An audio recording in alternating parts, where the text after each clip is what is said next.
ಪರಾಶರಸೂನು ಸತ್ಯವತೀ ಹೃದಯನಂದನೋ ವ್ಯಾಸಃ ಯಸ್ಯ ಆಸ್ಯ ಕಮಲಗಲಿತಂ ವಾಂಗ್ಮಯಮೃತಂ ಜಗತ್ಪಿಬತಿ. ಭುಜಗ ಭೋಗಾಭಮುದ್ಯಮ್ಯ ಹೃದಯಂ ನಿಜಭುಜಂ ದಕ್ಷಿಣಂ ಲಕ್ಷಣಾಢ್ಯಂ ಲಲಿತಂ ಉದ್ರಿಕ್ತ ವಿಜ್ಞಾನಮುದ್ರಂ ಭಜ ಭಜ ಅನಂತಮಿತ್ಯಾಲಪಂತಂ ಪ್ರಣತವಾನ್ ಪ್ರಾಣಿನಾಂ ಪ್ರಾಣಭೂತಂ ಪ್ರಣತಿಭಿಃ ಪ್ರಣಯೇ ಪೂರ್ಣಬೋಧಂ ಭವದವೋಷ್ಣೇನ ತಾತಪ್ಯಮಾನಾನ್ ಭುವಿ ಪರಂ ನಾಥಂ ಅಪ್ರೇಕ್ಷಮಾಣಾನ್ ಭುವನಮಾನ್ಯೇನ ಚ ಅನ್ಯೇನ ದೋಷ್ಣಾ ಭವತು ಭೀರ್ಮಾ ಇತಿ ನ ಸಾಂತ್ವಯಂತಂ ಪ್ರಣತವಾನ್ ಪ್ರಾಣಿನಾಂ ಪ್ರಾಣಭೂತಂ ಪ್ರಣತಿಭಿಃ ಪ್ರಣಯೇ ಪೂರ್ಣಬೋಧಂ. ನಾರಾಯಣಂ ಸುರಗುರುಂ ಜಗದೇಕನಾಥಂ ಭಕ್ತಪ್ರಿಯಂ ಸಕಲಲೋಕನಮಸ್ಕೃತಂಚ ತ್ರೈಗುಣ್ಯವರ್ಜಿತಮಜಂ ವಿಭುಮಾದ್ಯಮೀಶಂ ವಂದೇ ಭವಘ್ನಂ ಅಮರಾಸುರಸಿದ್ಧವಂದ್ಯಂ. ನಾರಾಯಣಂ ನಮಸ್ಕೃತ್ಯ ನರಂಚೈವ ನರೋತ್ತಮಂ ದೇವೀಂ ಸರಸ್ವತೀಂ ವ್ಯಾಸಂ ತತೋ ಜಯಮುದೀರಯೇ. ನನ್ನ ಅಧ್ಯಾತ್ಮ ಬಂಧುಗಳೇ, ನಾವು ಭಗವದ್ಗೀತೆಯ ಪ್ರಾರಂಭದಿಂದ ಚಿಂತನೆ ಮಾಡ್ತಾ ಮಧ್ಯದಲ್ಲಿ ವಿರಾಮ ಮತ್ತು ಚಿಂತನ, ವಿರಾಮ ಮತ್ತು ಚಿಂತನ, ಈಗ ಮತ್ತೆ ಒಂದು ವಿರಾಮದ ನಂತರ ಎರಡನೇ ಪ್ರವೇಶ ಮಾಡ್ತಾ ಇದ್ದೇವೆ ಭಗವದ್ಗೀತೆಗೆ. 13ನೇ ಅಧ್ಯಾಯ. ಅದರಲ್ಲಿ ಪ್ರಕೃತಿ, ಪುರುಷ, ಕ್ಷೇತ್ರ, ಕ್ಷೇತ್ರಜ್ಞ, ಜ್ಞಾನ, ಇದರ ಬಗ್ಗೆ ಕೃಷ್ಣ ವಿವರಣೆ ನೀಡಿದಂಥ ಒಂದು ಅದ್ಭುತವಾದ ಅಧ್ಯಾಯ ಅದು. ಪ್ರಕೃತಿ, ಪುರುಷ, ಕ್ಷೇತ್ರ, ಕ್ಷೇತ್ರಜ್ಞ ವಸ್ತುತಃ ಎರಡು ಒಂದೇ. ಪ್ರಕೃತಿ ಅಂದರೆ ಕ್ಷೇತ್ರ, ಪುರುಷ ಅಂದರೆ ಕ್ಷೇತ್ರಜ್ಞ. ಅದನ್ನು ಕೃಷ್ಣ ಇದರಲ್ಲಿ ವಿವರಿಸಿದ್ದ. ಅದರ ಸ್ವಲ್ಪ ವಿವರ ಮುಂದೆ ಬರುತ್ತೆ. ಈ ಪ್ರಕೃತಿ ಪುರುಷರನ್ನು ತಿಳ್ಕೋಬೇಕು ಅಂತ. ತಿಳ್ಕೊಳ್ಳೋದು ಯಾಕೆ? ತಿಳ್ಕೊಂಡು ಏನಾಗಬೇಕು? ನಮ್ಮದು ಯಾವಾಗಲೂ ಸಾಮಾನ್ಯವಾಗಿ ಮನುಷ್ಯರದ್ದು ವ್ಯವಹಾರ ಬುದ್ಧಿ. ತಿಳ್ಕೊಂಡದ್ರಿಂದ ಏನು ಲಾಭ ಅಂತ ನಾವು ಆ ಟರ್ಮಿನಾಲಜಿಯಲ್ಲೇ ಮಾತಾಡೋದು. ಸುಮ್ಮನೆ knowledge for the sake of knowledge ಅಂದರೆ ಯಾರೂ ತಿಳ್ಕೊಳ್ಳೋಲ್ಲ. ಅದು knowledge for the sake of money, ಅದು ದುಡ್ಡು ಏನು ಲಾಭ ಅಂತ. ಅದಕ್ಕೆ ಇದು ಪ್ರಾಯ ಮನುಷ್ಯನ ಮೂಲಭೂತವಾದ ದುಡ್ಡೇ ಅಲ್ಲ ಲಾಭ ಅಂದರೆ. ಏನೋ ಒಂದು ಗಳಿಕೆ ಆಗಬೇಕು. ಅವನಿಗೆ ಬರೀ ಜ್ಞಾನದಿಂದ ಜ್ಞಾನ ಸಿಗುತ್ತೆ ಅಷ್ಟು ಕೇಳಿದರೆ ತೃಪ್ತಿ ಆಗೋಲ್ಲ. ಇನ್ನೇನೋ ಸಿಗಬೇಕು.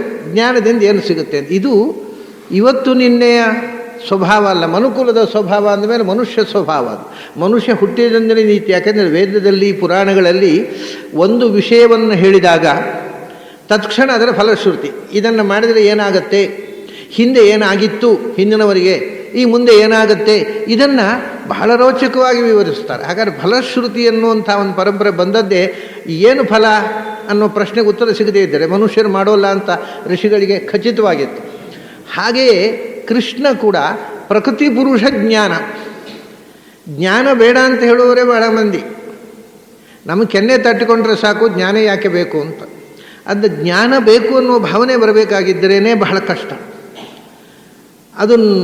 ಅದರಿಂದ ಜ್ಞಾನಕ್ಕೋಸ್ಕರ ಜ್ಞಾನ ಅಂದರೆ ನಮಗೆ ಬೇಡ ಅಂತ ಕೂತ್ಬಿಡ್ತಾರೆ. ಕೃಷ್ಣ ಹೇಳ್ತಾನೆ, ಏವಂ ವ್ಯಕ್ತಿ ಪುರುಷಂ ಪ್ರಕೃತಿಂಚ ಗುಣೈಃ ಸಹ ಸರ್ವಥಾ ವರ್ತಮಾನೋಪಿ ನ ಸ ಭೂಯೋಪಿ ಜಾಯತೆ ಅಂತ 13ನೇ ಅಧ್ಯಾಯದಲ್ಲಿ ನಾವು ಹಿಂದೆ ನೋಡಿದಂಥ ಶ್ಲೋಕಗಳ ಮುಂದುವರಿಕೆ. ಇದು 24ನೇ ಶ್ಲೋಕ.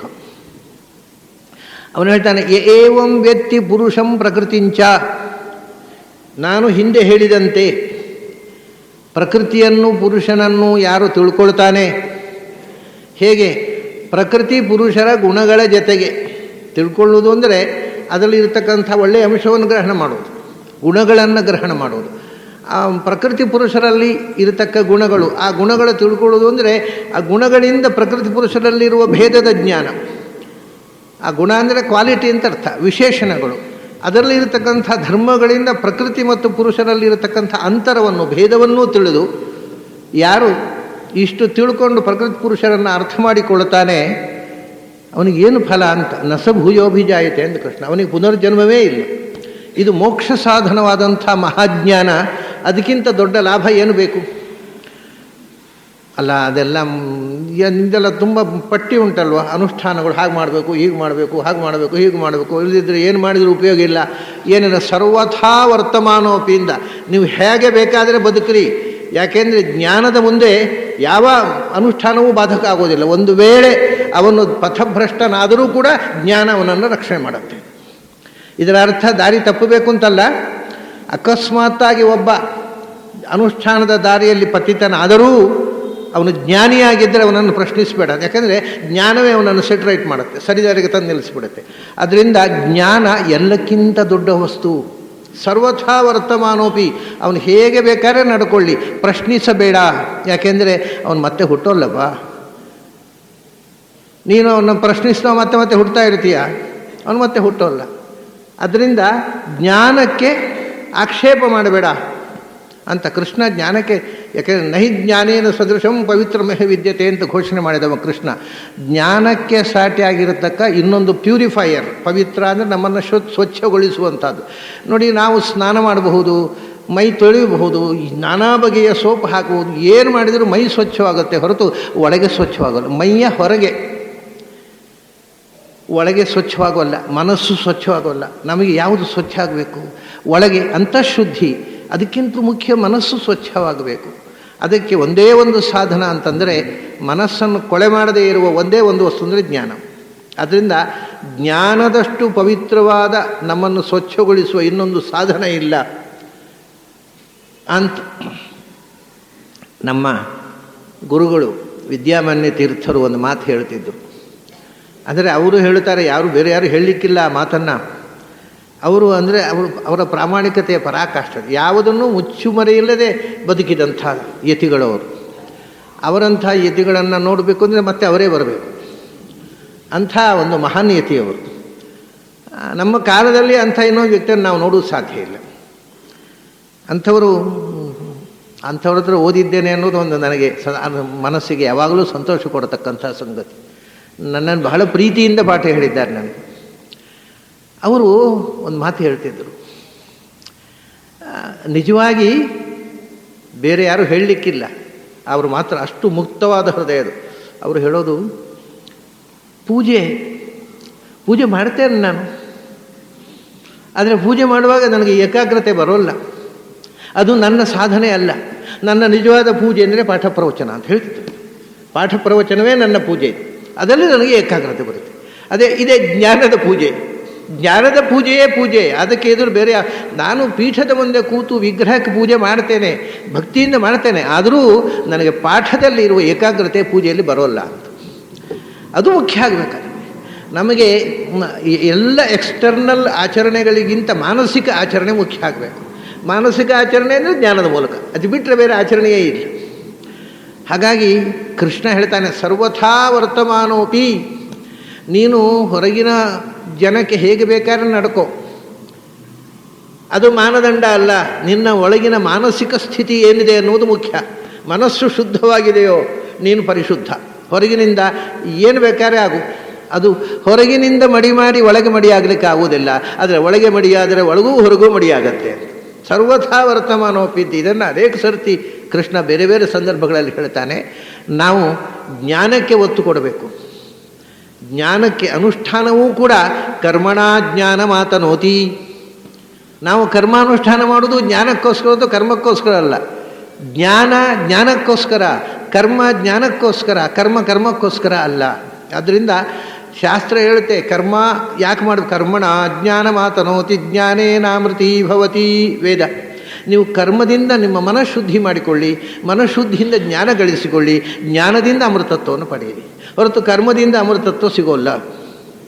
ಮತ್ತೆ ಚಕ್ರ ಭ್ರಮಣ. ಅದು ಕರ್ಮ ಮಾಡಿದ ಸ್ವರ್ಗಕ್ಕೆ ಹೋದ ಮತ್ತು ಭೂಮಿ ಬಂದ, ಪುನಃ ಕರ್ಮ ಮಾಡಿದ ಸ್ವರ್ಗಕ್ಕೆ ಹೋದ, ಪುನಃ ಭೂಮಿ ಬಂದ. ಈ ಚಕ್ರ ಭ್ರಮಣ ಸರಳ ರೇಖೆ ಆಗಬೇಕಾದ್ರೆ, ಊರ್ಧ್ವಮುಖ ನೇರ ಮೇಲಕ್ಕೆ ಹೋಗಬೇಕಾಗಿದ್ದರೆ ಜ್ಞಾನಕ್ಕೆ ನೆಗೆಯಬೇಕು ಕರ್ಮದಿಂದ. ಆದ್ದರಿಂದ ಸರ್ವಥಾ ವರ್ತಮಾನೋಪಿ, ಕರ್ಮಾನುಷ್ಠಾನದಲ್ಲಿ ನೀನು ಒಂದು ಸ್ವಲ್ಪ ಚ್ಯುತಿ ಆದರೂ, ಅಂದರೆ ಕರ್ಮ ಮಾಡಬಾರದು ಅಂತ ಅಥವಾ ಬಿಡಬೇಕು ಅಂತಲ್ಲ. ಜ್ಞಾನಿಗಳು ಕರ್ಮ ಹಾಗೆ, ಅದು ಒಂದು ಸಿದ್ಧಾಂತ ಉಂಟು ನಮ್ಮಲ್ಲಿ. ಅದು ಅಜ್ಞಾನಿಗಳಿಗೆ ಕರ್ಮ ಹೇಳಿದ್ದು, ಜ್ಞಾನಿಗಳು ಕರ್ಮ ಮಾಡಬೇಕಾ? ಅದಲ್ಲ. ಆದರೆ ಅಕಸ್ಮಾತ್ ಒಬ್ಬ ಜ್ಞಾನಿ ಕರ್ಮದಿಂದ ಎಲ್ಲೋ ಕರ್ಮದಿಂದ ಚ್ಯುತಿ ಆದರೂ ಕೂಡ ಅವನ ಜ್ಞಾನ ಮಾರ್ಗದಲ್ಲಿ ಹೋಗೋನಿಗೆ ಅದು ಬಾಧಕ ಆಗೋದಿಲ್ಲ. ಜ್ಞಾನ ಅವನನ್ನು ಮತ್ತೆ ದಾರಿಗೆ ತಂದು ನಿಲ್ಲಿಸಿಬಿಡುತ್ತೆ. ಆದರೆ ಜ್ಞಾನ ಇಲ್ಲದೆ ಕರ್ಮ ಮಾಡಿದ ಅವನು ತಪ್ಪಿ ಹೋದರೆ ಅವನ ಕರ್ಮಾನುಷ್ಠಾನ ಅದು ನಿರಯಾದ ಅನರ್ಥಕ್ಕೆ ಕಾರಣ ಆಗಿಬಿಡುತ್ತೆ. ಕರ್ಮ ತಪ್ಪು ಮಾಡಿಬಿಟ್ರೆ ಜ್ಞಾನ ಇಲ್ಲದೆ ಆ ಮಾಡಿದ ಕರ್ಮದಿಂದ ಪುಣ್ಯ ಸಿಗೋದು ಬಿಟ್ಟು ಪಾಪ ಸಿಗಬಹುದು. ಆದರೆ ಜ್ಞಾನ ಇದ್ದು ಮಾಡಿದಾಗ ಕರ್ಮದ ಲೋಪ ಆದರೆ ಜ್ಞಾನವೇ ಸರಿ ಮಾಡುತ್ತೆ ಅದನ್ನು. ಹೀಗೆ ಇದನ್ನು ಈ ಅರ್ಥದಲ್ಲಿ ಕೃಷ್ಣ ಹೇಳ್ತಾನೆ, ಸರ್ವಥಾ ವರ್ತಮಾನೋಪಿ, ನೀನು ಹೇಗೆ ಬೇಕಾದರೆ ಇರು. ಹೊರ ನೋಟಕ್ಕೆ ಹಿಂದೆ ಅವಧೂತರು ಅಂತ ಇರ್ತಿದ್ದರು. ಅವಧೂತರು ಅಂದರೆ ನೋಡುವವರಿಗೆ ಅವರು ಶುಕಾಚಾರ್ಯರು. ದೃಷ್ಟಾಂತಕ್ಕೆ ಶುಕಾಚಾರ್ಯರು ಕಾಣಿಸಿಕೊಳ್ತಲೇ ಇರಲಿಲ್ಲಂತೆ ಸಾಮಾನ್ಯವಾಗಿ, ಸಾರ್ವಜನಿಕವಾಗಿ. ಭಾಗವತದಲ್ಲಿ ಅವರ ಬಗ್ಗೆ ಹೇಳುವಾಗ ಹೇಳ್ತಾರೆ, ಕಾಣಿಸಿಕೊಳ್ತಲೇ ಇರಲಿಲ್ಲ. ಒಮ್ಮೊಮ್ಮೆ ಅಕಸ್ಮಾತ್ ಕಾಣಿಸಿಕೊಂಡ್ರೆ ಈ ಭಿಕ್ಷೆಗೋಸ್ಕರ ಎಲ್ಲಿ ಅದರ ಅಪರೂಪಕ್ಕೊಮ್ಮೆ ಯಾರದ ಮನೆಗೆ ಹೋಗ್ತಿದ್ರಂತೆ. ಅದು ಸುಮ್ಮನೆ ಆ ಮನೆಗೆ ಉದ್ಧಾರ ಮಾಡಲಿಕ್ಕೋಸ್ಕರ ಅಷ್ಟೇ. ಅವರ ಯಾವುದೋ ಒಂದು ಮನೆ ಹೋಗಿ ನಿಂತುಬಿಟ್ಟು ಭವತಿ ಭಿಕ್ಷಾಬ್ದೇಹಿ ಅಂತ ಹೇಳಿ ನಿಂತು ಬಿಡೋರಂತೆ. ಎಷ್ಟು ಹೊತ್ತು ಆ ಮನೆ 10 ನಿಮಿಷ ಕಾಯ್ತಿದ್ರಂತೆ. ಅಂದರೆ ಗೋದೋಹನ ಕಾಲಂ ಅಂತ. ಹೆಣ್ಮಕ್ಕಳು ಹಸುವಿನ ಹಾಲು ಕರೀಲಿಕ್ಕೆ ಹೋಗಿದ್ದರೆ ಮಧ್ಯೆ ಬಂದು ಭಿಕ್ಷೆ ಕೊಡ್ಲಿಕ್ಕೆ ಆಗೋಲ್ಲ, ಅದಕ್ಕೆ ಹಾಲು ಕೊರೆದು ಬರಲಿಕ್ಕೆ ಎಷ್ಟು ಹೊತ್ತು ಬೇಕು ಅಂತ ಅಷ್ಟು ಹೊತ್ತು ಸುಮ್ಮನೆ ನಿಂತ್ಕೊಳ್ಳೋರಂತೆ. 10 ನಿಮಿಷ ಆದಾಗಲೂ ಮನೆ ಯಜಮಾನಿ ಬಾರದೇ ಇದ್ದರೆ ಇನ್ನೊಂದು ಮನೆ ಹೋದರು ನಿಂತ್ಕೊಂಡು, ಅಷ್ಟೇ, ಗಲಾಟೆ ಏನಿಲ್ಲ. ಅಲ್ಲಿಂದ ತಪ್ಪಿಗೆ ಹೋದರು. ಇದು ಹೀಗೆ ಎಲ್ಲಾರು ಅಪರೂಪಕ್ಕೊಮ್ಮೆ ಮನೆ ಮುಂದೆ ಭಿಕ್ಷಾಟನೆಗೆ ಬರ್ತಿದ್ರಂತೆ. ಮತ್ತೆ ಪೇಟೆ ಜನ ಅವರನ್ನು ಸರಿಯಾಗಿ ಕಂಡದ್ದು ಪರೀಕ್ಷಿತ ರಾಜನ ಅರಮನೆಗೆ ಬಂದಾಗ ಅವನಿಗೆ ಭಾಗವತ ಉಪದೇಶ ಮಾಡಲಿಕ್ಕೆ ಅಂತ. ಆದರೆ ಆ ಬಂದಾಗ ಹೇಗೆ ಇದ್ದರು ಅಂತ ಹೇಳ್ತಾರೆ, ಹರಕು ಬಟ್ಟೆ ಉಟ್ಟುಕೊಂಡಿದ್ರಂತೆ, ಮೈಯೆಲ್ಲ ಧೂಳು, ಹುಚ್ಚರಾಗಿ ಬಂದರು. ಎಲ್ಲ ಹುಡುಗರು ಓ ಅಂತ ಹೇಳಿ ಹಿಂಬದಿಂದ ಕಲ್ಬಿಸಾಡೋದಂತೆ ಅವರಿಗೆ, ಯಾಕಂದರೆ ಹುಚ್ಚ ಬಂದಿದ್ದಾರೆ ಪೇಟೆಯಲ್ಲಿ. ನಾನು ಹೇಳೋದು, ಪೇಟೆಯವರಿಗೆ ಜ್ಞಾನಿಗಳು ಹುಚ್ಚರಾಗಿಯೂ ಹುಚ್ಚರು ಜ್ಞಾನಿಗಳಾಗಿಯೂ ಕಾಣ್ತಾರೆ. ಅದು ಏನು ಮಾಡೋದು, ಪೇಟೆಯಲ್ಲಿ ಇವತ್ತು ಅಷ್ಟೇ, ಪೇಟೆಯಲ್ಲಿ ಬೆಳೆದ ಜನರಿಗೆ ಜ್ಞಾನಿಗಳು ಹುಚ್ಚರ ಹಾಗೆ ಕಾಣ್ತಾರೆ, ಹುಚ್ಚರೆಲ್ಲ ಜ್ಞಾನಿಗಳಾಗಿ ಕಾಣ್ತಾರೆ. ಆದರೆ ಇವರು ಹುಚ್ಚರ ಹಾಕೊಂಡ್ರು, ಶುಕಾಚಾರ್ಯರು ಮಹಾಜ್ಞಾನಿಗಳು, ಅವನು ಹುಚ್ಚರು ಅಂತ ತಿಳ್ಕೊಂಡ್ರು. ಹುಡುಗರೆಲ್ಲ ಕಲ್ಬಿಸಾಡೋದು. ಅವರು ಕಲ್ಬಿಸಾಡಿದ್ರೆ ನೋಡಿದಾಗ ಆಡೋದು, ಅದು ಪ್ರತಿಕಾರ ಇಲ್ಲ. ಹೀಗೆ ಕಡೆಗೆ ಪರೀಕ್ಷಿತ ರಾಜನಿಗೆ ಶುಕಾಚಾರ್ಯರು ಬಂದಿದ್ದಾರೆ ಅಂತ ಗಾಬರಿಯಾಗಿ ಅವ್ರನ್ನ ಕರ್ಕೊಂಡು ಹೋದ. ಇಲ್ಲಾಂದರೆ ಪೇಟೆಯಲ್ಲಿ ಹುಡುಗರೆಲ್ಲ ಕಲ್ಬಿಸಾಡಿದರು ಅಂತ. ಇದು ಅವಧೂತ್ಯಚಾರಿಯೇ. ಹುಚ್ಚರಂತೆ ಉನ್ಮತ್ತ ಜಡವಚ್ಚರೇತು, ಬುದ್ಧಿ ಇಲ್ಲದ ಹೆಡ್ಡರಂತೆ ವರ್ತಿಸು, ನೀನು ನಿನ್ನ ಅಂತರಂಗದ ಬೆಳವಣಿಗೆಯನ್ನು ತೋರಿಸ್ಕೋಬೇಡ, ಇಲ್ಲ ಹುಚ್ಚರಂತೆ ವರ್ತಿಸು ಅಂತ. ಈ living with the Himalayan masters ಅನ್ನೋ ಪುಸ್ತಕದಲ್ಲಿ ಸ್ವಾಮಿ ರಾಮ್ ಒಂದು ಕಥೆ ಹೇಳ್ತಾರೆ. ಅವರಲ್ಲಿ ಒಬ್ಬರು ಹಿಮಾಲಯದಲ್ಲಿ ಯಾವುದೋ ಒಂದು ಏಕಾಂತದಲ್ಲಿ ಒಬ್ಬರು ಯೋಗಿಗಳಿದ್ರಂತೆ. ಅವರನ್ನು ಕಾಣಬೇಕು ಅಂತ, ಅವ್ರನ್ನ ಕಾಣಬೇಕು, ಅವರ ಆಶ್ರಮಕ್ಕೆ ನಮ್ಮನ್ನು ಕರ್ಕೊಂಡೋಗಿ ಅಂತ ಹೇಳಿದ್ರಂತೆ. ಇದೊಂದು 30-40 ವರ್ಷದ ಹಿಂದೆ ನಡೆದ ಘಟನೆ. ಆವಾಗ ಊರಿನವ್ರು ಹೇಳಿದ್ರಂತೆ, ಉತ್ತರ ಕಾಶಿಯಲ್ಲಿ ಅಂತ ಕಾಣುತ್ತೆ. ಅವ್ರು ಹೇಳಿದ್ರು, ಅಲ್ಲಿಂದ ಎಲ್ಲೋ ಅವರು ಕಾಡಿನ ಮಧ್ಯೆಯಲ್ಲೇ ಒಂದು ಆಶ್ರಮ, ಅವ್ರು ನೋಡಬೇಕು ಅಂತ. ಅದಕ್ಕೆ ಊರಿನವ್ರು ಹೇಳಿದಂತೆ, ಅವ್ನು ಹುಚ್ಚ, ಯಾರು ಬಂದರೆ ಕಲ್ಬಿಸಾಡ್ತಾನೆ ಆಶ್ರಮದ ಹತ್ರ ಬಂದರೆ, ನೀವು ಯಾಕೆ ಹೋಗ್ತೀರಿ ಅಂತ. ಅವ್ರು ಕಲ್ಬಿಸಾಡಿದ್ರೂ ಅಡ್ಡಿ ಇಲ್ಲ, ನನಗೆ ಅವ್ರು ನೋಡಬೇಕು. ಸರಿ, ಇವ್ರನ್ನ ಕರ್ಕೊಂಡು ಹೋದ. ಅವನು ಹೇಳಿದಂತೆ, ನಾನು ಆಶ್ರಮ ದೂರದಲ್ಲೇ ತೋರಿಸಿ ನಾನು ವಾಪಸ್ ಹೋಗ್ತೇನೆ, ನನಗೆ ಕಲ್ಲು ಬಿಸಾಡಿದರೆ ಪೆಟ್ಟು ತಿನ್ನೋದು ಅಭ್ಯಾಸ ಇಲ್ಲ, ನಾನು ಬರೋಲ್ಲ ಅಂತ. ಸರಿ, ಇವರು ಕರ್ಕೊಂಡು ಹೋದ. ಮನೆ ಅಲ್ಲಿ ಆಶ್ರಮಕ್ಕೆ ಹೋಗೋ ತನಕ ಸುಮ್ಮನೆ ಕೂತಿದ್ದು. ಅವ್ರು ಆಹ್ವಾನ ಮಾಡಿದ್ರಂತೆ, ಬಾ ಅಂತ ಇವರನ್ನು, ಸ್ವಾಮಿ ರಾಮನ್ನ. ಅವನು ಒಟ್ಟಿಗೆ ದಾರಿ ತೋರಿಸಿಗೆ ಬಂದವನು ಆಶ್ರಮಕ್ಕೆ ಹೋಗ್ಬಿಟ್ಟ, ಏನೂ ಜೋರು ಮಾಡಿಲ್ಲ. ಆದರೆ ಅಲ್ಲಿ ಹೋಗಿ ಕೂತ ಮೇಲೆ ಕೇಳಿದಂತೆ, ಅಲ್ಲ ಅವನು ಹುಚ್ಚ, ಕಲ್ಲು ಬಿಸಾಡ್ತಾನೆ ಅಂತ ಹೇಳಿದೆ, ಯಾಕೆ ಬಂದಿ ಮತ್ತೆ ಇಲ್ಲಿಗೆ? ಅಷ್ಟೇ, ಕಲ್ಲು ಬಿಸಾಡಲಿಲ್ಲ. ಅವ್ರು ಏನು ಹೇಳಿದ ಅದನ್ನು ಕೋಟ್ ಮಾಡಿ, ಹುಚ್ಚವ ಅವನು ಕಲ್ಲು ಬಿಸಾಡ್ತಾನೆ, ಅಲ್ಲಿ ಹೋಗಬೇಡಿ ಅಂತ ಇವ್ರಿಗೆ ಹೇಳಿದಿ, ಮತ್ತು ನೀ ಯಾಕಪ್ಪ ಬಂದು ಹುಚ್ಚನ ಹತ್ರ ಅಂತ ಕೇಳಿ ನಕ್ಕ. ಹಾಗೆ ಇದು ಜ್ಞಾನಿಗಳ ಚರ್ಯೆ. ಶಾಸ್ತ್ರಕಾರರು ಹೇಳ್ತಾರೆ, ಉನ್ಮತ್ತ ಜಡವಚ್ಚರತೆ, ಏನೂ ಗೊತ್ತಿರೋದೆ ಪೆದ್ದುಗಳಾಗಿರು, ನಿನ್ನಲ್ಲಿರುವ ಜ್ಞಾನವನ್ನು ಪ್ರದರ್ಶನ ಮಾಡಬೇಡ. ಬಹಳ ಅಂದರೆ ಹುಚ್ಚರಾಗಿ ಮಾತಾಡೋದು.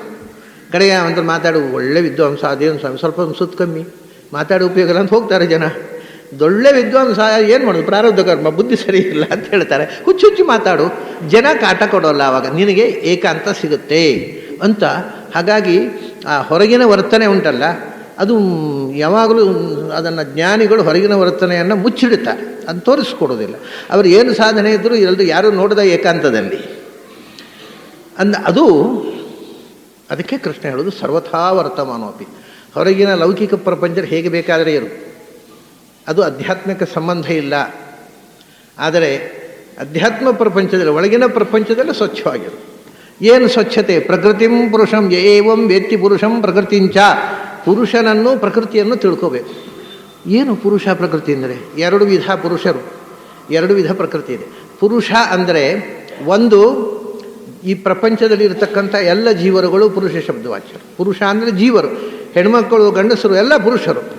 ಇನ್ನೊಂದು ಪುರುಷ ಅಂತಂದರೆ ಭಗವಂತ, ಪರಮಪುರುಷ ಮತ್ತು ಅಪರಪುರುಷರು. ಪರಪುರುಷ ಅಪರಪುರುಷ. ಭಗವಂತನನ್ನು ತಿಳ್ಕೋಬೇಕು, ಭಗವಂತನಿಗೆ ಅಧೀನವಾಗಿರತಕ್ಕಂಥ ಸಮಸ್ತ ಜೀವರನ್ನು ತಿಳ್ಕೊಳ್ಬೇಕು. ಇದು ಪುರುಷ ಜ್ಞಾನ. ಬರೀ ಭಗವಂತನನ್ನು ತಿಳ್ಕೊಂಡು ಹೇಳೋಲ್ಲ ಅವರು. ಯಾಕೆಂದರೆ ಸಾಕ್ಷಾತ್ಕಾರದಲ್ಲೇ ಎರಡು ಮುಖ ಇದೆ ನೋಡಿ. ಭಗವತ್ ಸಾಕ್ಷಾತ್ಕಾರ ಅಂದರೆ ಭಗವಂತನು ನನ್ನ ಬಿಂಬರೂಪ ಅಂತ ಸಾಕ್ಷಾತ್ಕಾರ. ಹಾಗಾಗಬೇಕಾದ್ರೆ ನಾನು ಪ್ರತಿಬಿಂಬ ಅನ್ನೋ ಎಚ್ಚರ ಇರಬೇಕು. ಅಂದರೆ ನನ್ನ ಜ್ಞಾನ ಇಲ್ಲದೆ ಭಗವಂತನ ಜ್ಞಾನ, ಪ್ರತಿಬಿಂಬದಿಂದ ಕನ್ನಡಿಯ ಮೂಲಕ ನೋಡೋದು, ಹಾಗೆ ಪ್ರತಿಬಿಂಬವನ್ನು ನೋಡಿ ಬಿಂಬವನ್ನು ನೋಡೋದು. ಹಾಗಾಗಿ ಪುರುಷನ ಜ್ಞಾನ ಇಲ್ಲದೆ ಪರಮಪುರುಷನ ಜ್ಞಾನ ಬರೋಲ್ಲ.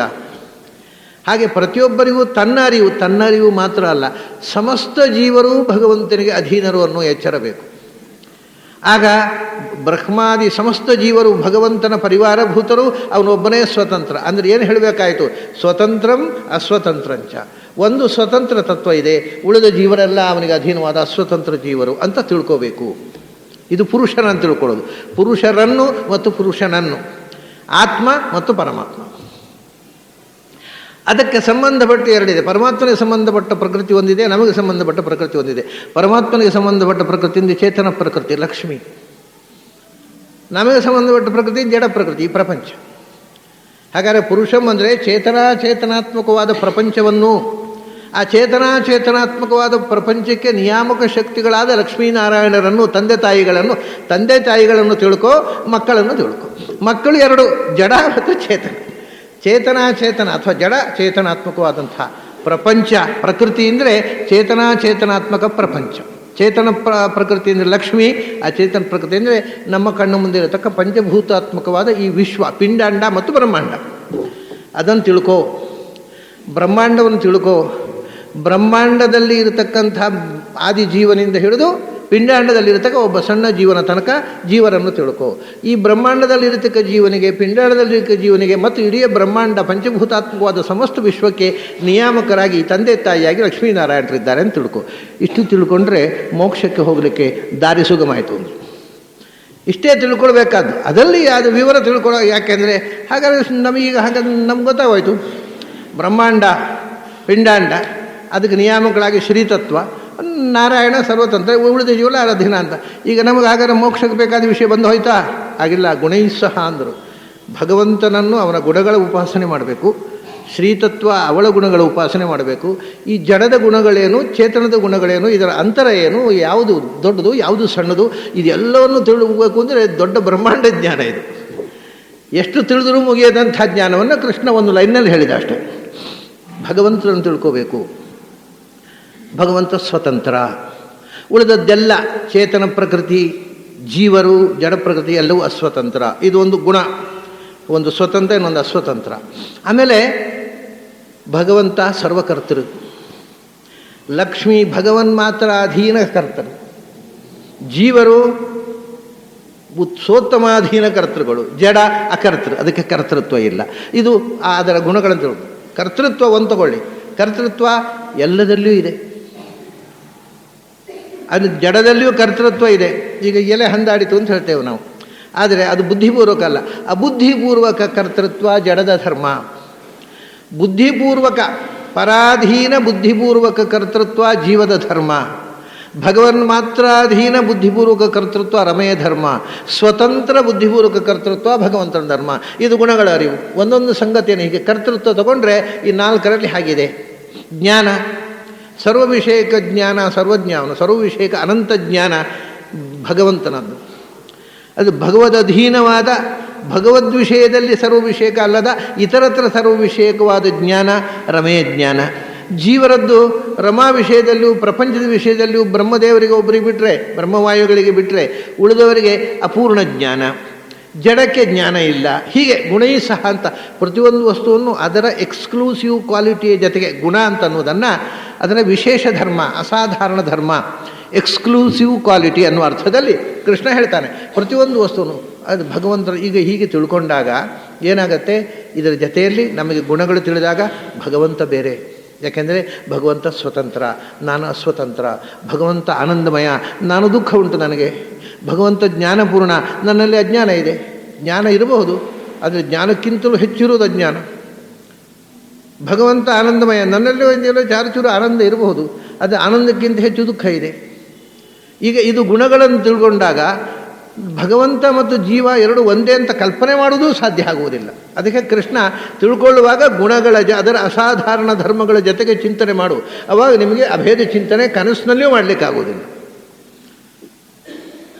ಹೇಗೆ ಜಡ ಮತ್ತು ಚೇತನ, ಅದಕ್ಕೆ ಜ್ಞಾನ ಇದೆ, ಜ್ಞಾನ ಇಲ್ಲ, ಕ್ರಿಯೆ ಇದೆ, ಕ್ರಿಯೆ ಇಲ್ಲ, ಇಚ್ಛೆ ಇದೆ, ಇಚ್ಛೆ ಇಲ್ಲ, ಅದು ವಿರುದ್ಧ ಧರ್ಮಗಳಾದ್ದರಿಂದ ಜಡ ಮತ್ತು ಚೇತನಗಳು ಬೇರೆಯೋ, ಹಾಗೆಯೇ ಚೇತನಗಳು ನನ್ನ ಜ್ಞಾನ ಬೇರೆ, ನಿಮ್ಮ ಜ್ಞಾನ ಬೇರೆ, ನನ್ನ ಇಚ್ಛೆ ಬೇರೆ, ನಿಮ್ಮ ಇಚ್ಛೆ ಬೇರೆ, ನನ್ನ ಕ್ರಿಯೆ ಬೇರೆ, ನಿಮ್ಮ ಕ್ರಿಯೆ ಬೇರೆ. ಆದ್ದರಿಂದ ನಾನು ನೀವಲ್ಲ, ನಾವೆಲ್ಲರೂ ಭಗವಂತ ಅಲ್ಲ, ಯಾಕೆಂದರೆ ಅವನು ಅನಂತ, ನಮ್ಮ ಶಾಂತ.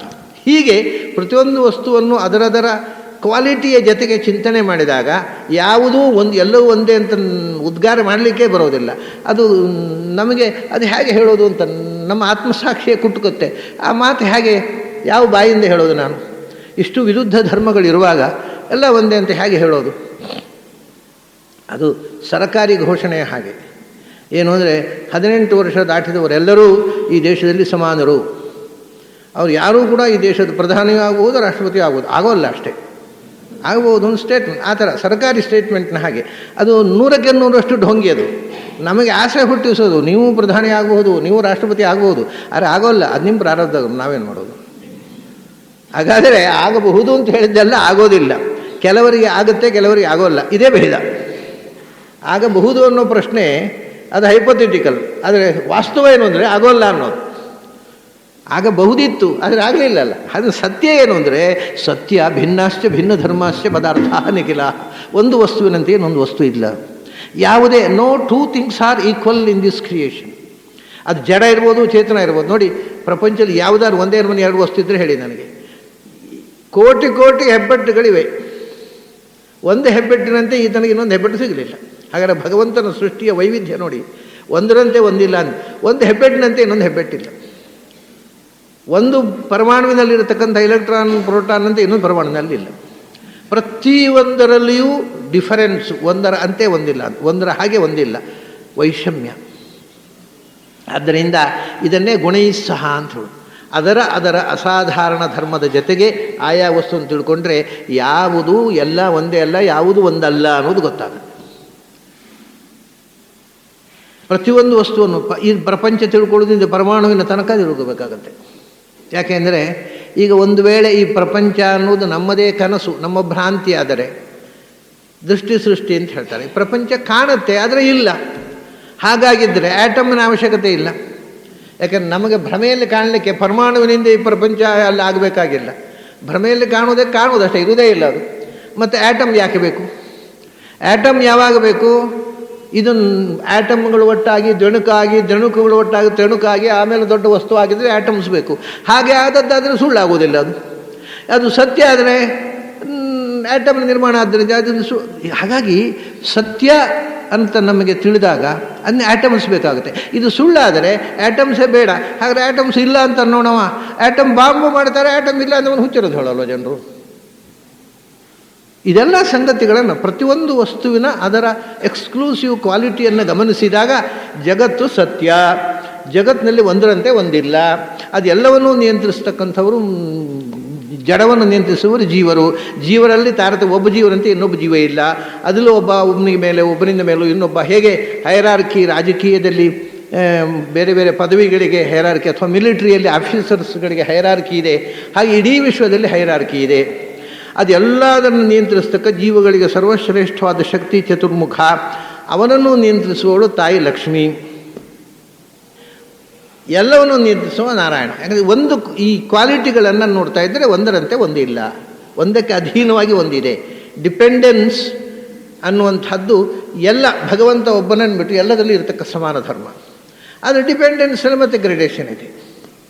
ಅದರಿಂದ ಇದನ್ನೆಲ್ಲ ತಿಳ್ಕೊಂಡು ಬಿಟ್ಟರೆ ಜೀವ ಜೀವ ಭೇದ, ಜಡ ಜಡ ಭೇದ, ಜೀವ ಜಡ ಭೇದ, ಜೀವೇಶ್ವರ ಭೇದ, ಈಶ್ವರ ಜಡ ಭೇದ ಎಲ್ಲವೂ ಗೊತ್ತಾಯ್ತು. ಇಷ್ಟ ಆ ಗುಣೈ ಸಹ ಅನ್ನೋದರಿಂದ ಒಂದಕ್ಕೆ ಒಂದು ಯಾಕೆ ಭಿನ್ನ, ಅದರಲ್ಲಿ ಏನು ಇದಕ್ಕಿಂತ ಭಿನ್ನವಾದ ಗುಣ ಇದೆ, ಇದನ್ನು ತಿಳ್ಕೊಳ್ಳೋದು ಅಂದರೆ ಪಂಚಭೇದಾತ್ಮಕವಾದ ಪ್ರಪಂಚವನ್ನು ತಿಳ್ಕೊಂಡು. ಪ್ರಪಂಚ ಅನ್ನೋ ಶಬ್ದಕ್ಕೆ ಅರ್ಥ ಅದು 5ರಿಂದ ನಿರ್ಮಾಣ ಆದ್ದು ಅಂತ. 5ರಿಂದ ಆದದ್ದು ಪ್ರಪಂಚ, ಪಂಚದಿಂದ ಆದ್ದು. ಯಾವುದಾಯ್ದು? ಪಂಚಭೂತಗಳು, ಪಂಚಜ್ಞಾನೇಂದ್ರಿಯಗಳು, ಪಂಚಕರ್ಮೇಂದ್ರಿಯಗಳು, ಪಂಚಪ್ರಾಣಗಳು, ಪಂಚ ಉಪಪ್ರಾಣಗಳು, ಪಂಚತನ್ಮಾತ್ರೆಗಳು, ಎಲ್ಲ ಪಂಚವಿಧ ಅಂತಃಕರಣ, ಇದೆಲ್ಲದಿಂದ ಸೇರಿ ಪಂಚಭೇದಗಳು. ಇದೆಲ್ಲ ಎಲ್ಲಿದೆಯೋ ಅದು ಪ್ರಪಂಚ. ಪ್ರಪಂಚೋ ಭೇದ ಪಂಚಕಃ. ಎಲ್ಲ 5 ಪಾಂಕ್ತೇನೈವ ಪಾಂಕ್ತಂ ಸರ್ವಂ, ಎಲ್ಲವೂ ಪಂಕ್ತಿಯಲ್ಲಿದೆ ಅಂತ. ಪಂಕ್ತಿ ಅಂದರೆ 5 ಅಂತ ಅರ್ಥ. ನಮ್ಮಲ್ಲಿ ಪಂಕ್ತಿ ಅಂತ ಹೇಳ್ತೇವಲ್ಲ, ಊಟದ ಪಂಕ್ತಿ ಅಂತ. ಊಟದ ಪಂಕ್ತಿ ಅಂದರೆ ಒಂದು ಸಾಲು, ಇಲ್ಲಿಂದ ಅಲ್ಲಿ ತನಕವೂ ಪಂಕ್ತಿ. ಆದರೆ ಪಂಕ್ತಿ ಅಂದರೆ ವಾಸ್ತವಿಕವಾಗಿ ಏನರ್ಥ ಗೊತ್ತಾ? 5 ಜನರ ಒಂದು ಗುಂಪು ಅಂತ. ಸೊ 5 ಜನರಿಗೆ ಒಂದು ಸಾಲು ಮಾಡಿದರೆ ಪಂಕ್ತಿ ಆಗುತ್ತೆ. ಅದು 10 ಜನರದ್ದು ಆಗ್ಬೋದು. 5 2 10 ಮಲ್ಟಿಪ್ಲೈ ಮಾಡಿದರೆ ಒಂದು ವೇಳೆ 10 ಜನರದ್ದು ಪಂಕ್ತಿ ಆಗ್ಬೋದು. ಆದರೆ 100 ಜನ ಕೂತ್ಕೊಳ್ಳೋದು, ಅಥವಾ 50 ಜನ, 45 ಜನ, 90 ಜನ ಕೂತ್ಕೊಳ್ಳೋದು, ಅದು ಒಂದು ಪಂಕ್ತಿ ಅನ್ನೋದು ಅಶಾಸ್ತ್ರೀಯ. ಅದು ಶಾಸ್ತ್ರದ ಸಂಸ್ಕೃತ ಭಾಷೆಯ ಪ್ರಕಾರ ಪಂಕ್ತಿ ಅನ್ನೋದಕ್ಕೆ 5 ಅಂತ ಅರ್ಥ. ಪಂಚತಿ ಹಿಂದೆ ಪ್ರಾಯ ಇವಾಗಲೂ ಕೆಲವು ಕಡೆ ಉಂಟಲ್ಲ ಸಂಪ್ರದಾಯ, ವಾಸುದೇವ, ಸಂಕರ್ಷಣ, ಪ್ರದ್ಯುಮ್ನ, ಅನಿರುದ್ಧ, ನಾರಾಯಣ 5 ಜನರನ್ನು ಆವಾಹನೆ ಮಾಡಿ ಕೂಡಿಸಿ ಊಟ ಹಾಕ್ತಿದ್ರು. ಅದು ಭಗವಂತನ ಪಂಚಮೂರ್ತಿಯ ಆರಾಧನೆ, ಅದಕ್ಕೆ ಪಂಕ್ತಿ ಅಂತ ಹೆಸರು ಬಂದದ್ದು. ಈಗ ಅದು ಎಲ್ಲ ಹೋಗಿಬಿಟ್ಟಿದೆ. ಅದು ಒಟ್ಟು ಪಂಕ್ತಿ ಅನ್ನೋ ಶಬ್ದ ಉಳಿದು ಬಿಟ್ಟಿದೆ. ಅಲ್ಲ, ಪಂಕ್ತಿಯಲ್ಲಿ ಅಯ್ಯೋ ನಮ್ಮ ಆಚಾರ್ಯ ಪಂಕ್ತಿಯಲ್ಲಿ ಕೂಡೋಲ್ಲ, ಅದೇ ಒಂದು ದೊಡ್ಡ ಸಂಗತಿ ಆಗಿಬಿಟ್ಟಿದೆ. ಪಂಕ್ತಿಯಲ್ಲಿ ಕೂಡುವುದೇ ದೊಡ್ಡ ಸಂಗತಿ, ಕೂಡದೇ ಇರೋದಲ್ಲ.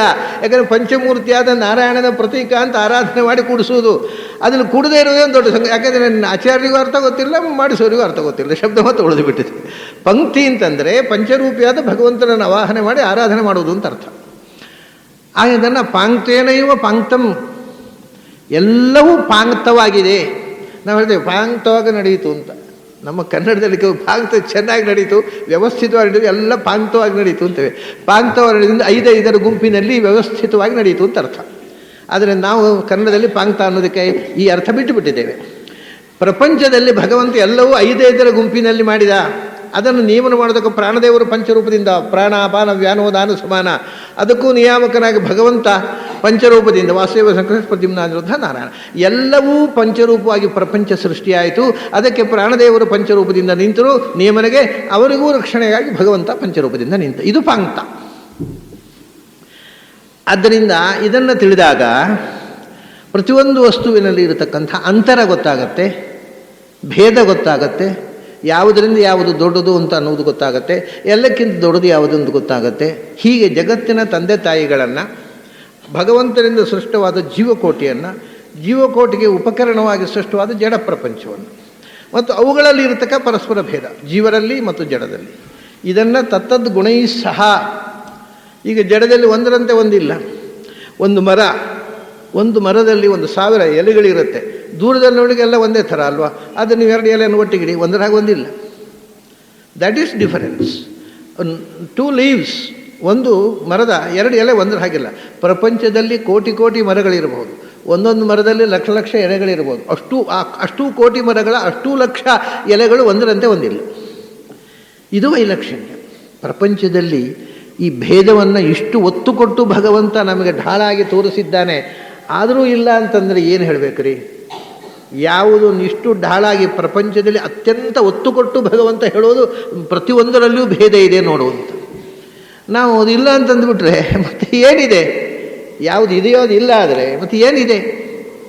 ಅದರಿಂದ ಇದು ಯಥಾರ್ಥ ಜ್ಞಾನದ ಪರಾಕಾಷ್ಠೆ. ಅಂದರೆ ಪ್ರತಿಯೊಂದು ವಸ್ತುವನ್ನು ಅದರದರ ಲೆವೆಲಿನಲ್ಲಿ ತಿಳಿದು ಅದರದರ ಮಟ್ಟದಲ್ಲಿ ಅನುಸಂಧಾನ ಮಾಡು. ಎಲ್ಲವನ್ನು ಒಂದೇ ಅಂತ ಉಪಾಸನೆ ಅಲ್ಲ, ಗುಣೈ ಸಹ. ಹಾಗೆ ಮಾಡಿದರೆ ನಸ ಭೂಯೋಭಿಜಾಯತೆ. ಅಂಥ ಉಪಾಸನೆ ಮಾಡಿದವ ಮತ್ತೆ ಎಂದೂ ಮರಳಿ ಭೂಮಿಯಲ್ಲಿ ಹುಟ್ಟುವುದಿಲ್ಲ. ಅವನು ಪಾಂಕ್ತವನ್ನು ದಾಟಿ ಹೋಗ್ತಾನೆ.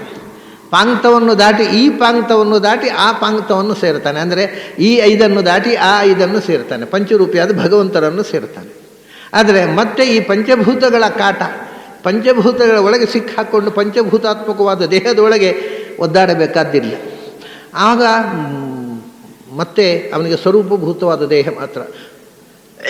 ಅನ್ನಮಯ ಪ್ರಾಣಮಯ ಮನೋಮಯ ವಿಜ್ಞಾನಮಯ ಆನಂದಮಯ ಶುದ್ಧಂತಾಂ ಅಂತ ಹೇಳುವ ಅಗತ್ಯ ಇಲ್ಲ. ಅನ್ನಮಯ ಶರೀರ ಇಲ್ಲ. ಜ್ಞಾನಿಗಳು ಅವನು ಮುಕ್ತಿಗೆ ಹೋದಾಗ ಅನ್ನಮಯ ಅಂದರೆ ಮಣ್ಣು ನೀರಿನಿಂದ ಆದದ್ದು, ಮಣ್ಣು ನೀರಿನಿಂದ ಆದ ಶರೀರ ಹೊರಟು ಹೋಯಿತು. ಆಮೇಲೆ ಮನೋಮಯ ಪ್ರಾಣಮಯ, ಅಗ್ನಿ ಬೆಂಕಿ ಗಾಳಿ ಆಕಾಶ, ಅದರಿಂದ ನಿರ್ಮಾಣವಾದ್ದು ಪ್ರಾಣಮಯ, ಅದೂ ಇಲ್ಲ, ಸ್ವರೂಪ ಶರೀರ ಮಾತ್ರ ಇರೋದು. ಆಮೇಲೆ ಮನೋಮಯ ಕೋಶದಲ್ಲಿ ಇರತಕ್ಕಂಥದ್ದು ಮನಸ್ಸು ಬುದ್ಧಿ ಅಹಂಕಾರ ಬೇಕಿದ್ದರೆ ಸೇರಿಸಿಕೊಳ್ಳೋದು ಮುಂದೆ. ಮನಸ್ಸು ಬುದ್ಧಿ ಅವನ ಸ್ವರೂಪಕ್ಕಿಂತ ಭಿನ್ನವಾದ ಮನಸ್ಸು ಬುದ್ಧಿಯೂ ಇಲ್ಲ. ಆಮೇಲೆ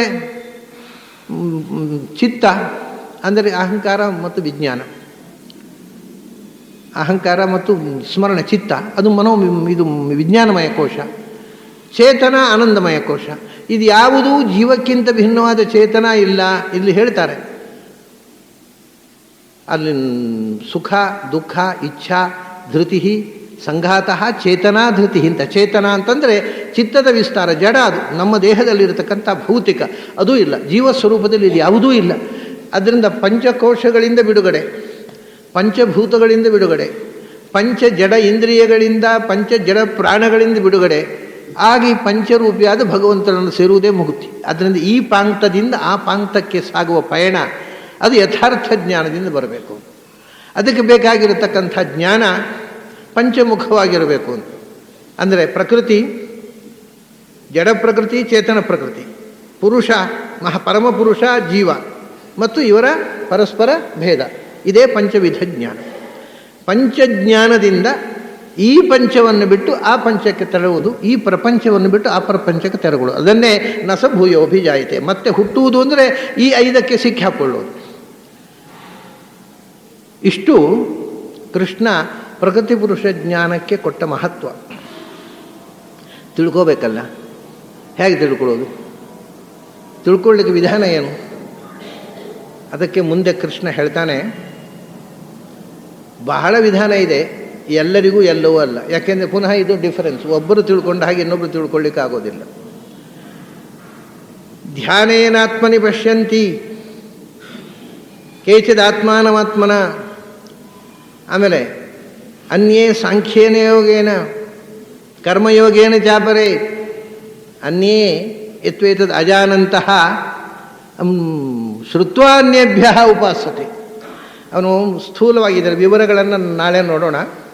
ಸ್ಥೂಲವಾಗಿ ಅವನು ಹೇಳ್ತಾನೆ, ಕೆಲವರು ಯಾರ ಹತ್ತಿರವೂ ಪಾಠ ಕೇಳಬೇಕಾಗಿಲ್ಲ, ಏನೂ ಮಾಡಬೇಕಾಗಿಲ್ಲ, ಕಣ್ಣು ಮುಚ್ಚಿ ಕೂತರೆ ಸತ್ಯ ಕಾಣುತ್ತೆ, ಅಂಥವರು ಇದ್ದಾರೆ. ಅವರಿಗೆ ಧ್ಯಾನ ಏನು ಆತ್ಮನಿಪಶ್ಯ ಅಂದ. ಒಬ್ಬರು ಪಾಠ ಕೇಳ್ತಾರೆ ಅಂತ ಎಲ್ಲರೂ ಪಾಠ ಕೇಳಬೇಕು ಅಂತಿಲ್ಲ.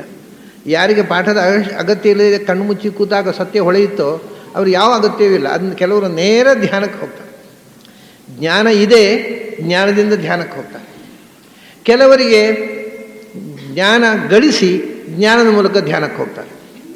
ಕೆಲವರು ಕರ್ಮದ ಮೂಲಕ ಜ್ಞಾನ ಗಳಿಸಿ ಜ್ಞಾನದಿಂದ ಹೋಗುವುದಲ್ಲಿಗೆ ಧ್ಯಾನದಲ್ಲಿ ಹೋಗಿಯೇ ಪರಿವರ್ತನ. ಆದರೆ ಧ್ಯಾನಯೋಗಿಗಳಿಗೆ ಕಣ್ಣು ಮುಚ್ಚಿದ ತಕ್ಷಣ ಸತ್ಯ ಕಂಡಾಗ ಯಾವ ಪುಸ್ತಕ ಯಾಕೆ ಹೇಳಬೇಕು, ಯಾವ ಪುಸ್ತಕ ಮಂಗಳ ಯಾಕೆ ಮಾಡಬೇಕು, ಯಾವ ಪಾಠ ಯಾಕೆ ಬೇಕು, ಹಾಗಂತ ಅವರು ಪಾಠ ಕೇಳಲಿಲ್ಲ, ನಾನು ಯಾಕೆ ಕೇಳಬೇಕು ಅಂದರೆ ಆಗಲಿಲ್ಲ. ಯಾಕಂದರೆ ಒಬ್ಬರು ಕೇಳದೆ ಅರ್ಥ ಆಯ್ತದೆ, ಇನ್ನೊಬ್ಬರಿಗೆ ಅರ್ಥ ಆಗಬೇಕಾಗಿಲ್ಲ. ಅದರಿಂದ ಕೆಲವರಿಗೆ ಯಾವ ಪುಸ್ತಕದ ಪಾಠವೂ ಅಗತ್ಯ ಇಲ್ಲ, ಯಾವ ಗುರುಗಳ ಉಪದೇಶವೂ ಅಗತ್ಯ ಇಲ್ಲ, ಅವು ಯಾವ ಗ್ರಂಥದ ಅಧ್ಯಯನವೂ ಅಗತ್ಯ ಇಲ್ಲ. ತನ್ನಷ್ಟಕ್ಕೆ ಸತ್ಯ ಹೊಳೆಯುತ್ತೆ. ಅದು ಅಷ್ಟು ಸಾಧನೆ ಮಾಡಿದಂಥ ಮಹಾಜೀವಿಗಳಿಗೆ, ದೇವತೆಗಳಿಗೆ ತಿಳ್ಕೊಳ್ಳಿ. ಸ್ಥೂಲವಾಗಿ ದೇವತೆಗಳ ಅಥವಾ ಭೂಮಿಗೆ ಇಳಿದು ಬಂದಂಥ ದೇವಾಂಶ ಸಂಭೂತರಿಗೆ ಅವ್ರಿಗೆ ಏನಿಲ್ಲ, ತನ್ನಷ್ಟಕ್ಕೆ. ನಮ್ಮಲ್ಲಿ ಉಡುಪಿಯಲ್ಲಿ ಒಬ್ಬರು ಸ್ವಾಮಿಗಳಿದ್ದರು, ವೃಂದಾವನಾಚಾರ್ಯರು ಅಂತ. ನೀವು ಹೆಸರು ಕೇಳಿರಬಹುದು, ವಿಶ್ವಪ್ರಿಯ ತೀರ್ಥರು ಅಂತ ಹೆಸರು. ಆದರೆ ಅವರು ವಿಶ್ವಪ್ರಿಯ ತೀರ್ಥರ ಹೆಸರಿನಲ್ಲಿ ಹೇಳಿದರೆ ಯಾರಿಗೂ ಗೊತ್ತಾಗೋಲ್ಲ. ನಾನು ವೃಂದಾವನಾಚಾರ್ಯ ಅಂತ ಎಲ್ಲಿಗೂ ಅರ್ಥ ಆಗುತ್ತೆ. ಸೋದೆ ಮಠದಲ್ಲಿ ಸ್ವಾಮಿಗಳಾಗಿದ್ದವರು. ಈಗ ಒಂದು 3-4 ತಲೆಗಳ ಹಿಂದೆ ಅಷ್ಟೇ. ಈಗಿರುವ ಚಿಕ್ಕ ಸ್ವಾಮಿಗಳ ಮೊನ್ನೆ ವೃಂದಾವನಸ್ಥರಾದವರ ಗುರುಗಳು ಅವರು 19ನೇ ಶತಮಾನದಲ್ಲಿದ್ದವರು. ಬಹಳ 300, 400, 500 ವರ್ಷ ಹಿಂದಿನವರು ಅಲ್ಲ. ಅವ್ರದ್ದು ಯಾಕೆ ಹೇಳಿದೆ ಅಂದರೆ, ಅವರು ಯಾವತ್ತೂ ಕೂಡ ಯಾರ ಹತ್ರವೂ ಪಾಠ ಕೇಳಲಿಲ್ಲ. ಬಹಳ ದೊಡ್ಡ ವಿದ್ವಾಂಸ, ತುಂಬ ದೊಡ್ಡ ವಿದ್ವಾಂಸ. ಅವರು ಯಾರ ಹತ್ರವೂ ಪಾಠ ಕೇಳಲಿಲ್ಲ. ಅವರಿಗೆ ಅದಕ್ಕೆ ವೃಂದಾವನ, ಅವರು ಸೀದಾ ಸನ್ಯಾಸ ತಗೊಂಡ ಮೇಲೆ ಸೀದಾ ಸೋದೆಗೆ ಹೋದದ್ದು. ವಾದರಾಜರು ವೃಂದಾವನದ ಮುಂದೆ ಕೂತದ್ದು, ಇಡೀ ಸ್ವರಮೂಲ ಗ್ರಂಥವನ್ನು ಓದಿದ್ದು, ನಮಸ್ಕಾರ ಮಾಡಿದ್ದು, ಬಂದದ್ದು ಅಷ್ಟೇ. ಪಾಠ ಕೇಳಿಲ್ಲ ಯಾರ ಹತ್ರವೂ. ಆಮೇಲೆ ತಾನು ಪಾಠ ಹೇಳಿದರು, ಅದು ಬೇರೆ. ಅಂದರೆ ಅವರಿಗೆ ಪುಸ್ತಕ ಪಾಠ ಯಾರ ಹತ್ರವೂ ಕೇಳಲಿಲ್ಲ. ಅದು ಜ್ಞಾನೇನ ಸಾಂಖ್ಯೇನ ಯೋಗೇನ. ಸಾಂಖ್ಯಯೋಗ ಅಂದರೆ ಆತ್ಮತತ್ವದ, ವೇದೋಕ್ತವಾದ ಆತ್ಮತತ್ವದ ಅರಿವು. ಅದನ್ನು ವೇದಗಳ ಮೂಲಕ, ವೇದಗಳನ್ನು ಅಧ್ಯಯನ ಮಾಡಿ ಜ್ಞಾನ ಪಡೆದು ಅಲ್ಲಿಂದ ಧ್ಯಾನ ಮಾಡಬಹುದು. ಕೆಲವರಿಗೆ ಅದೂ ಬೇಕಾಗೋಲ್ಲ, ನೇರ ಧ್ಯಾನಕ್ಕೆ ಹೋಗ್ತಾರೆ. ಕೆಲವರು ಜ್ಞಾನದಿಂದ ಧ್ಯಾನಕ್ಕೆ ಹೋಗ್ತಾರೆ. ಕೆಲವರಿಗೆ ಒಮ್ಮೆಗೆ ಜ್ಞಾನ ಮಾರ್ಗ ಪುಸ್ತಕ ಓದಿದಕ್ಕಿಂತಲೂ ಅವ್ರಿಗೆ, ಯಾಕೆಂದರೆ ಪುಸ್ತಕ ಅರ್ಥ ಬೇಕಾದ್ರೆ ಮೊದಲು ಕರ್ಮಾನುಷ್ಠಾನ ಮಾಡಿ ಮನಃಶುದ್ಧಿ ಮಾಡಿಕೊಳ್ಬೇಕಾಗುತ್ತೆ. ಅದರಿಂದ ಕರ್ಮಯೋಗೇನ ಚಾಪರಿ. ಕೆಲವರು ಕರ್ಮಯೋಗ ಅಂದರೆ ಬರೀ ಕರ್ಮಣ ಅಂತ ಹೇಳೋದಿಲ್ಲ ಅವನು. ಸಾಂಖ್ಯ ಯೋಗ, ಕರ್ಮಯೋಗ ಅಂತಾನೆ. ಅದು ಯೋಗ ಅಂದರೆ ನಿರಂತರ ಸಂಯೋಗ. ಕರ್ಮಯೋಗ, ಒಂದು ಅರ್ಜೆಂಟ್ ಪರೀಕ್ಷೆ ಪಾಸಾಗಬೇಕು ಅಂತ ಏನೋ ಒಂದು 48 ಸುತ್ತು ಬರೋದು ದೇವರಿಗೆ, ಪರೀಕ್ಷೆ ಶುರುವಾಗೋವರೆಗೆ, ಆಮೇಲೆ ದೇವಸ್ಥಾನ ಹೋಗಲಿಕ್ಕೆ ಇಲ್ಲ. ಅದಲ್ಲ ಕರ್ಮಯೋಗ. ಕರ್ಮಯೋಗ ಅಂದರೆ ನಿರಂತರ ಸಂಯೋಗ, ನಿರಂತರ ಕರ್ಮಾನುಷ್ಠಾನ. ನಿರಂತರ ಕರ್ಮಾನುಷ್ಠಾನದಿಂದ ದೇಹ ಶುದ್ಧಿಯಾಗಿ ಆಮೇಲೆ ಜ್ಞಾನ ಗಳಿಸಿ ಆಮೇಲೆ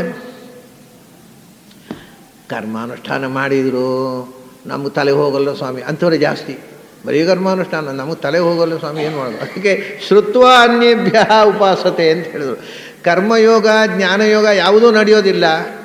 ಇನ್ನೊಬ್ಬರು ಪಾಠ ಹೇಳಿದ್ದೆಷ್ಟು ಅಷ್ಟೇ ಒಳಗೆ ಹೋಗೋದು, ಹೊಸ್ತು ಏನು ಹೊಳೆಯೋದೇ ಇಲ್ಲ. ಪಾಠ ಹೇಳಿದ್ದೂ ಕೂಡ ಪೂರ ಹೋಗೋದಿಲ್ಲ. ಅಂಥವರು ಶ್ರುತ್ವ ಅನ್ಯೇಭ್ಯ ಉಪಾಸತೆ. ಅವರು ಇನ್ನೊಬ್ಬರ ಹತ್ರ ಕೇಳ್ತಾರೆ, ಕೇಳಿ ತಿಳಿತಾರೆ, ತಿಳಿದು ಧ್ಯಾನ ಮಾಡ್ತಾರೆ. ಸೊ ಎಷ್ಟೋ ಹಂತಗಳಿದೆ ಅರಿವಿಗೆ. ಕೆಲವರಿಗೆ ಏನೂ ಇಲ್ಲ, ಸಿದ್ಧ ಪುರುಷರವರು, ಅವರು ಕಣ್ಮುಚ್ಚಿ ಕೂತರೆ ಸತ್ಯ ಹೊಳೆಯಿತು. ಕೆಲವರಿಗೆ ಜ್ಞಾನವನ್ನು ತಾವು ಓದಿಕೊಂಡು ವಿಷಯ ತಿಳ್ಕೊಂಡು ಪರೋಕ್ಷ ಜ್ಞಾನದಿಂದ ಮತ್ತೆ ಧ್ಯಾನಕ್ಕೆ ಹೋಗ್ತಾರೆ. ಕೆಲವರಿಗೆ ಪುಸ್ತಕ ಓದಿದರೂ ತಲೆಗೆ ಹತ್ತೋಲ್ಲ, ಅವರು ಕರ್ಮಾನುಷ್ಠಾನ ಮಾಡ್ತಾರೆ. ಅನುಷ್ಠಾನ ಮಾಡಿ ಮಾಡಿ ಮಾಡಿ ಮಾಡಿ ಕರ್ಮಾನುಷ್ಠಾನದಿಂದ ಮನಃಶುದ್ಧಿಯಾಗಿ ಮತ್ತೆ ಈ ಜನ್ಮದ ಅನುಷ್ಠಾನದಿಂದ ಮುಂದಿನ ಜನ್ಮದಲ್ಲಿ ಓದಿದರೆ ಅರ್ಥ ಆಗಲಿಕ್ಕೆ ಶುರುವಾಗುತ್ತೆ. ಹಾಗೆ ಕರ್ಮದಿಂದ ಕರ್ಮಾನುಷ್ಠಾನ ಮಾಡಿಯೂ ಅರ್ಥ ಆಗದೇ ಇದ್ದಾಗ ಹೋಗಿ ಪುಸ್ತಕ ಬಿಡಿಸೋದು. ನೋಡಿ, ಗುರುಗಳ ಹತ್ರ ಪುಸ್ತಕ ಬಿಡಿಸಿ ಪಾಠ ಕೇಳುವವರನ್ನು ಆ ಅಧ್ಯಾತ್ಮದ ಸಾಧಕರಲ್ಲಿ ಕೊನೆಯ ವಿದ್ಯಾರ್ಥಿಗಳು ಹೇಳ್ತಾರೆ, ಲಾಸ್ಟ್ ಬೆಂಚ್ ಸ್ಟೂಡೆಂಟ್ಸ್. ಅವರು ಪಾಠ ಶ್ರುತ್ವ ಅನ್ಯೇಭ್ಯ, ಇನ್ನೊಬ್ಬರ ಹತ್ರ ಕೇಳೋದು, ತಮಗೆ ಸ್ವಂತ ಕೊಳೆಯೋಲ್ಲ, ಇನ್ನೊಬ್ರು ಹೇಳಿದ್ದು ಪೂರ ಅರ್ಥ ಆಗೋಲ್ಲ, ಏನೋ ಚಾರು ತಿಳ್ಕೊಂಡು ಮತ್ತೆ ಅದನ್ನು ಒದ್ದಾಡೋದು. ಹೀಗೆ ಆದರೆ ಕೃಷ್ಣ ಹೇಳ್ತಾನೆ, ಯಾರನ್ನೂ ತಿರಸ್ಕಾರ ಮಾಡಿಬಿಟ್ಟು ತೇಪಿಚ ಅತಿ ತರಂತ್ಯೇವ. ಇನ್ನೊಬ್ಬರ ಹತ್ರ ಕೇಳಿ ಸಾಧನೆ ಮಾಡಿದವರು ಉದ್ಧಾರ ಆಗ್ತಾರೆ. ಆದರೆ ನಿಧಾನ ಆಗುತ್ತೆ, ಅದು ಬೇರೆ ವಿಷಯ. ಸಿದ್ಧ ಪುರುಷರು ಕಣ್ಣು ಮುಚ್ಚಿದುಕೊಳ್ಳೆ ಕಾಣುವಷ್ಟು ಬೇಗ ಇವರಿಗೆ ಆಗೋಲ್ಲ. ತೇಪಿಚ ಅತಿ ತರಂತ್ಯೇವ ಮೃತ್ಯುಂ. ಇವರೆಲ್ಲರೂ ಮೃತ್ಯುವನ್ನು ಗೆದ್ದು ಭಗವಂತನನ್ನು ಸೇರ್ತಾರೆ. ಯಾರು ಇವರು? ಕೊನೆಯವರು ಶ್ರುತಿಪರಾಯಣ ಅಂತ ಹೇಳ್ತಾನೆ. ಅವರಿಗೆ ಒಂದು ಶ್ರುತಿಪರಾಯಣ ಅಂದರೆ ಶ್ರವಣ, ಕೇಳಿದ್ದು ಪಾಠ ಕೇಳಿದ್ದೆಷ್ಟೋ ಅಷ್ಟೇ, ಹೊಸತು ಏನೂ ಹೊಳೆಯೋದಿಲ್ಲ. ಅವರು ಶ್ರುತಿಪರಾಯಣರು. ಆಮೇಲೆ ಅವರಿಗೆ ಶ್ರುತಿ ಸ್ಮೃತಿಗಳೇ ಪರಾಯಣ. ಅದರ ಆಚೆಗೆ ಎಂದೂ ಯೋಚನೆ ಹೋಗೋಲ್ಲ, ತಲೆ ಹೊಳೆಯೋದೇ ಇಲ್ಲ. ಏನು ಆಚಾರ್ಯ ಏನು ಹೇಳ್ತಾರೆ, ನಿಮಗೆ ಏನು ಹೊಳೀತದೋ ಅದು ಶ್ರುತಿಯಲ್ಲಿರಬೇಕು, ಶ್ರುತಿಯಲ್ಲಿ ಇದ್ದದ್ದನ್ನು ನೀವು ಹೇಳುವುದಲ್ಲ ಅಂತ ಹೇಳ್ತಾರೆ. ಎಸ್ಸೆ ಊಹಾಮನುಸರೇದ್ ವೇದ ಸತ್ಯಕ್ತ ವೈದಿಕ ಅಂತ ಅವರು ಭಾಗವತಾತ್ಮಲ್ಲಿ ಹೇಳ್ತಾರೆ. ನಮಗೆ ವೇದವನ್ನು ಓದದೇನೆ ನಿಮಗೆ ಏನು ಹೊಳೆಯಿತೋ ಅದು ವೇದದಲ್ಲಿರಬೇಕು, ಅಂಥವನು ನಿಜವಾದ ವೈದಿಕ. ವೇದ ಏನದು, ಯಾವುದು ಸರಿ ಅದು ನೋಡಿ ಹೇಳ್ತೇನೆ, ಧರ್ಮಶಾಸ್ತ್ರ ವೇದ ಎಲ್ಲ ನೋಡಬೇಕ್ರಿ, ನೋಡದೆ ಹೇಳಲಿಕ್ಕೆ ಆಗೋಲ್ಲ ಅಂತ ಪುಸ್ತಕ ನೋಡಿ ಹೇಳುವವರು ಅವರು ಹಿಡ್ಕೊಂಡವರು, ಕಟ್ಟಿಕೊಂಡವರು ವೇದ ಪುರಾಣಗಳನ್ನು. ಯಾರ ಮನಸ್ಸು ವೇದ ಪುರಾಣಗಳಿಗೆ ಸಂವಾದಿಯಾಗಿ ಟ್ಯೂನ್ ಆಗಿಬಿಡುತ್ತೋ, ಯಾವತ್ತೂ ರೆಫರ್ ಮಾಡದೆ ಅವರು ಹೇಳಿದ್ದು ವೇದದಲ್ಲಿ ಇರುತ್ತೋ ಅವರು ತೆಕ್ತ ವೇದರು ಅಂತ. ಅವ್ರಿಗೆ ವೇದವನ್ನು ಹಿಡ್ಕೊಳ್ಳುವ ಅಗತ್ಯ ಇಲ್ಲ, ಅಂಟಿಸಿಕೊಳ್ಳುವ ಅಗತ್ಯ ಇಲ್ಲ. ಅದನ್ನು ಅವ್ರು ಹೇಳೋದು. ಅದನ್ನು ಇವರು ಶ್ರುತಿಪರಾಯಣ, ಅದು ವೇದ ಪುರಾಣ ಧರ್ಮಶಾಸ್ತ್ರ ಇದರಲ್ಲಿ ಏನು ಹೇಳಿದೆ ನೋಡಬೇಕ್ರಿ, ನೋಡಿ ತೀರ್ಮಾನ ಮಾಡಬೇಕು ಅನ್ನೋ ಮಂದಿ ಇದ್ದಾರಲ್ಲ, ಅವರು ಕೊನೆಯ ಕೆಟಗರಿಯ ಕೊನೆಯ ಬೆಂಚಿನ ವಿದ್ಯಾರ್ಥಿಗಳು, ಶ್ರುತಿಪರಾಯಣರು. ತೇಪಿಚ ಅತಿತರಂತ್ಯೇವ. ಕೊನೆಯ ಬೆಂಚಿನ ವಿದ್ಯಾರ್ಥಿಗಳು ಪಾಸಾಗ್ತಾರೆ, ಮೊದಲನೇ ಬೆಂಚಿನ ವಿದ್ಯಾರ್ಥಿಗಳು ಪಾಸಾಗ್ತಾರೆ. ಮೊದಲನೇ ಬೆಂಚಿನ ವಿದ್ಯಾರ್ಥಿಗಳು ಆ ವರ್ಷವೇ ಪಾಸಾಗ್ತಾರೆ. ಕೊನೆಯ ಬೆಂಚಿನ ವಿದ್ಯಾರ್ಥಿಗಳು ಒಂದು 2 ವರ್ಷ ಅದೇ ಕ್ಲಾಸಲ್ಲಿ ಗಟ್ಟಿ ಕೂತು ಆಮೇಲೆ ಅಂತೂ ಪಾಸಾಗೋದು ಗ್ಯಾರಂಟಿ. ಭಗವಂತನ ದಾರಿಯಲ್ಲಿ ಇದ್ದವರು ಯಾರೂ ಕೂಡ ದಾರಿ ತಪ್ಪುವುದಿಲ್ಲ. ಆ ದಾರಿ ಟ್ರ್ಯಾಕಿಗೆ ಒಮ್ಮೆ ಸೇರಿಬಿಟ್ರೆ ನಿಧಾನ ಆಗೋದು ಹೊರತು ಕ್ಯಾನ್ಸಲ್ ಆಗೋದಿಲ್ಲ. ಹೀಗೆ ಆ ಉಪಾಸನೆಯ ಮುಖಗಳನ್ನು ಕೃಷ್ಣ ಹೇಳಿದ್ದಾನೆ. ಅದರ ಬಗ್ಗೆ ಸ್ವಲ್ಪ ವಿವರವನ್ನು ನಾವು ಮತ್ತೆ ನಾಳೆ ದಿವಸ ಸೇರಿದಾಗ ನೋಡೋಣ. ಇವತ್ತು ನಾವು ನಿಜವಾಗಿ ನಮ್ಮ ಸಮಯ ಮುಗಿದದ್ದರಿಂದ ಶುರುವಾಗುವಾಗ ಸ್ವಲ್ಪ ವಿಳಂಬ ಆದ್ದರಿಂದ ಇವತ್ತು ಮುಕ್ತಾಯ ಕೂಡ ಸ್ವಲ್ಪ ಬೇಗ ಮಾಡ್ತಾ ಇದ್ದೇನೆ. ಅಂದರೆ ಮತ್ತೆ 1 ಗಂಟೆ ಮಾಡಿದರೆ ಪಾಪ ಹೆಣ್ಮಕ್ಳಿಗೆ ಮತ್ತೆ ಮನೆ ಹೋಗಬೇಕಲ್ಲ, ಅವರಿಗೆ ಪಾಪ ಹೋಗ್ಲಿಕ್ಕೂ ಇಲ್ಲ ಕೂತ್ಕೊಳ್ಳಿಕ್ಕಿಲ್ಲ. ಅಯ್ಯೋ ಇವ್ರು ಮುಗಿಸೋದಿಲ್ವಲ್ಲ, ನಮ್ಮ ಮನೆ ಹೋಗಿ ಯಜಮಾನ್ರಿಗೆ ಅಡುಗೆ ರೆಡಿ ಆಗಬೇಕು. ಅಲ್ಲಿ ಹೋಗದಿದ್ರೆ ಅವರು ಏನು ನರಸಿಂಹಾವತಾರ ತಾಳ್ತಾರೆ ಕೆಲವರು ಮನೆಯಲ್ಲಿ, ಏನು ಉಪನ್ಯಾಸ ತಿಂದರೆ ಹೊಟ್ಟೆ ತುಂಬುತ್ತಾ ಅಂತ ಶುರು ಮಾಡ್ತಾರೆ ಮನೆಗೆ ಹೋದರೆ. ಅದಕ್ಕೆ ಹೆಣ್ಮಕ್ಕಳಿಗೆ ತೊಂದರೆ ಆಗಬಾರ್ದು. ಯಾಕೆಂದರೆ ನಿಜವಾಗಿ ಶ್ರದ್ಧೆಯಿಂದ ಕೇಳುವವರು ಗಂಡಸರಿಗಿಂತ ಹೆಚ್ಚು ಹೆಂಗಸರು. ಆದ್ದರಿಂದ ಅವರಿಗೆ ತೊಂದರೆಯಾಗಿ ನಾವು ವೇದಾಂತ ಮಾತಾಡಬಾರ್ದು. ಇವತ್ತು ಇಲ್ಲಿಗೆ ಮುಗಿಸೋಣ. ನಾಳೆ ಮತ್ತೆ ಸಂಜೆ ಸೇರಿದಾಗ ಅಲ್ಲಿ ತನಕ ತಮಗೆಲ್ಲ ಅಭಿನಂದನೆಗಳು ಮತ್ತು ಅಭಿವಂದನೆಗಳು.